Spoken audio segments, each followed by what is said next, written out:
Hey guys, how's it going? Today this video is going to be something a little different. I'm going to be showcasing the new PC I recently built. It's going to be used primarily for 4K video editing, gaming, as well as other tasks that require high amounts of computing power. So I do believe it is one of the most powerful consumer PCs in the lower mainland of my province, British Columbia. For example, right off the bat, you can see it's running on the Titan RTX graphics card. As of November 2019, this is the most powerful graphics card you can get on the market.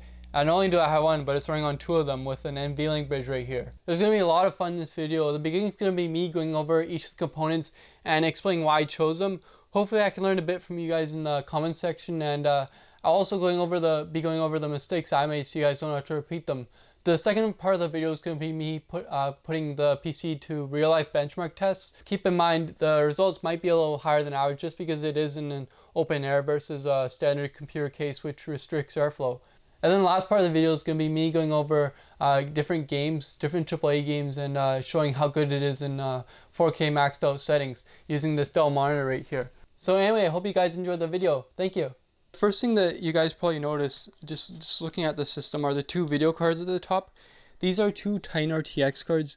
You're probably thinking, why didn't I just get slightly less performance to the 2080 Ti at a much cheaper price? Well, the simple answer is just I got a really good deal on those two cards.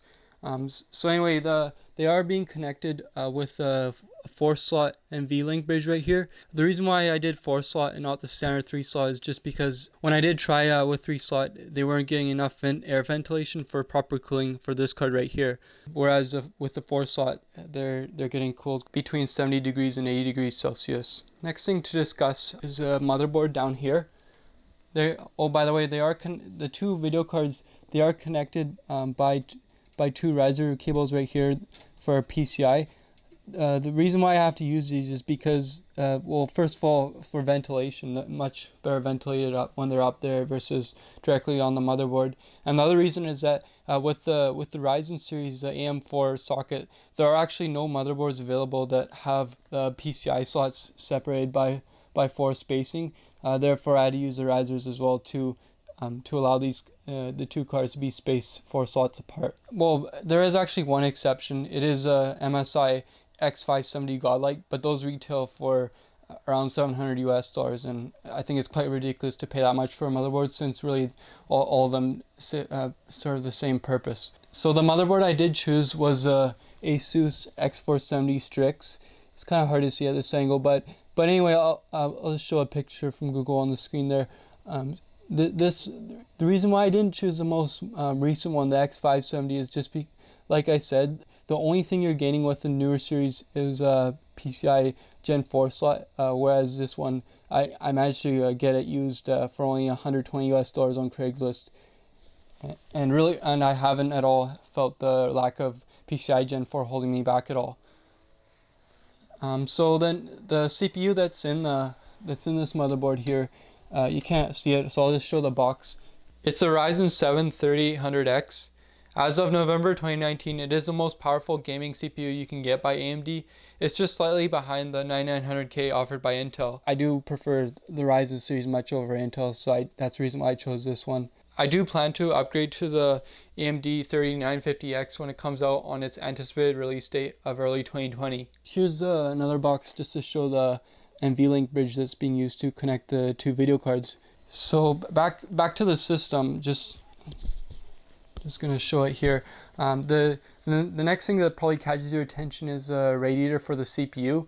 This is a Corsair H115i liquid cooler. It's pretty much the most heavy duty liquid cooler you can get on the market for a CPU. Even under intense 4K video editing rendering, the CPU is maintained at below 60 degrees Celsius, which is pretty incredible. I'll show you the box for it right there, just to show you what it looks like. So the next thing to discuss is going to be the power supply down here. It's kind of hard to see. I'll show another picture on the screen, but this is a Corsair AX1200i power supply. I do require such a very large power supply since both these cards, the Titan RTX, each of them can draw an average of 300 watts each under intense gaming. So right there, that's 600 watts, and then plus the CPU under when it's overclocked, it's drawing around 100 to 150 watts. Plus I need a bit of extra buffer for other MNEs attached to the system. Just before I get to that, I'll show you the RAM. The RAM in the system, it's a G-Skill Trident at 3600 megahertz. I have two 16 gig sticks, so it totals to 32 gigs of RAM right there. And yeah, that's where the pump is for the CPU. And so the SSD I'm using is a 970 Evo by Samsung. Just right here you can see I actually have another one as operating system concealed underneath the heatsink right here. It's a Pro edition, so that's even a faster one. But yeah, all my main files are saved on this this 970 Evo right here. It's 1 terabyte in size, so I can store quite a lot of recent 4K content on that one. So the next thing probably for my video editing, the most important are the hard drives, the other hard drives being used. So I have a whole batch here of SSDs. They're always connected to the system since they use minimal power. Just gonna zoom out here. So yeah, this one's a 2 terabyte, 1 terabyte, and then this one's for my live video recording for gaming, which is a 1 terabyte. And then all my big clunky drives are kept right there. Then I have another area where I have a lot more of them. In total, I have about, I'd say around 80 terabytes of hard drive space for all the videos I have. Alright guys, so that concludes the first part of the video. Now in the next part, I'm going to be putting the system to various benchmark tests, and that'll give a glimpse of how powerful all the components combined really is. And then from there, I'm going to be using this special 4K monitor by Dell. It's an IPS, by the way. And I'm going to be playing some AAA games in absolute max 4K settings. So feel free to carry on if you want to see that. Thanks.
Onward!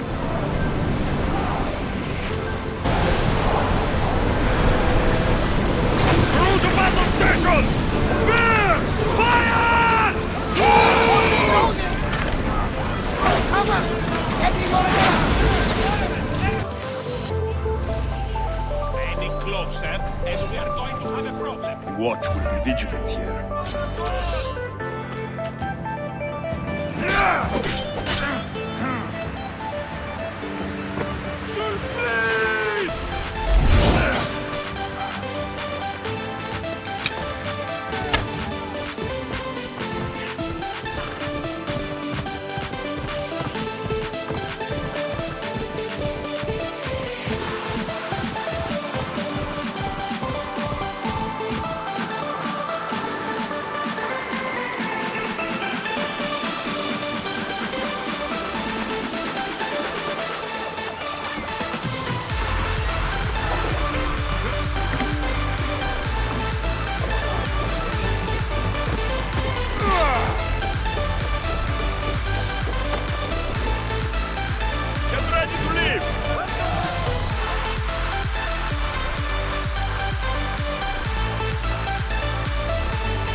Something you want, Ryder?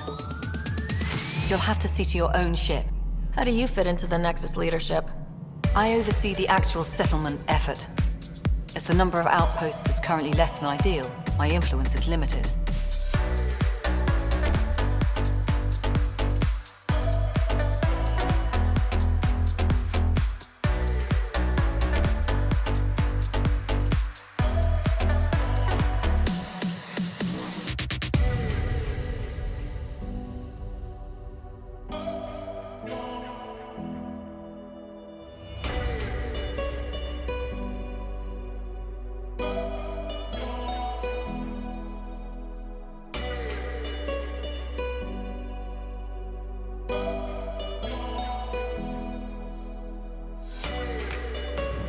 Plus, no Pathfinder. If Eos is like Habitat 7, that signal we scan must be connected with the atmosphere. We could use the outpost antenna to track it down. Let's get the power back on. Ken, watch out.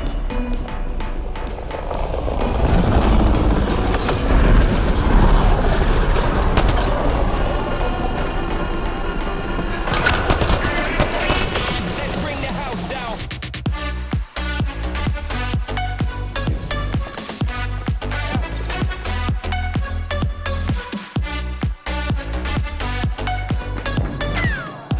Our side have struck first.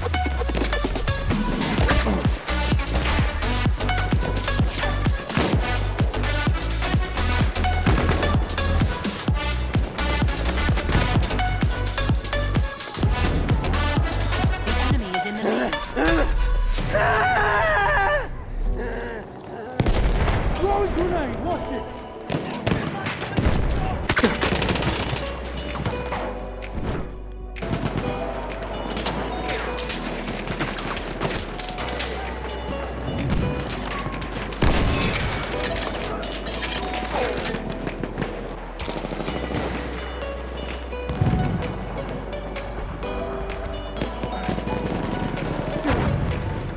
Here, first aid.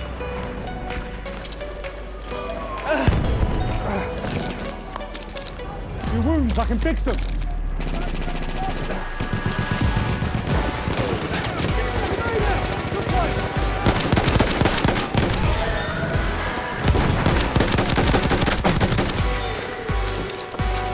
For you, first aid.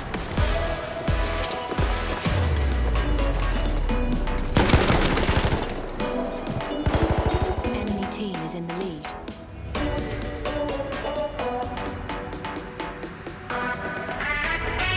Let's bring the house down.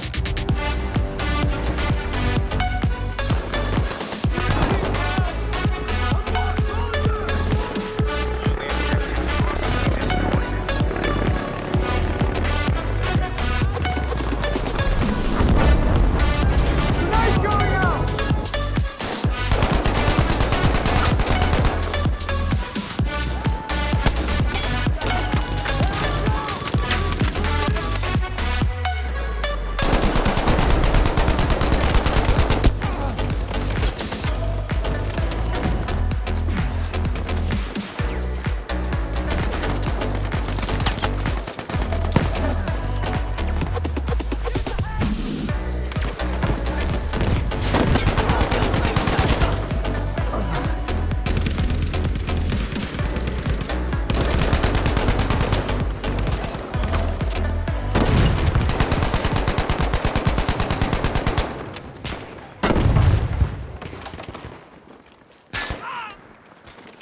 Grenade out!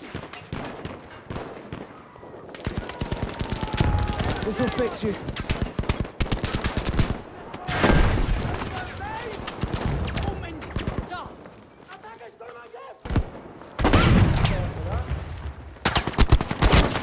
Get down, Mia!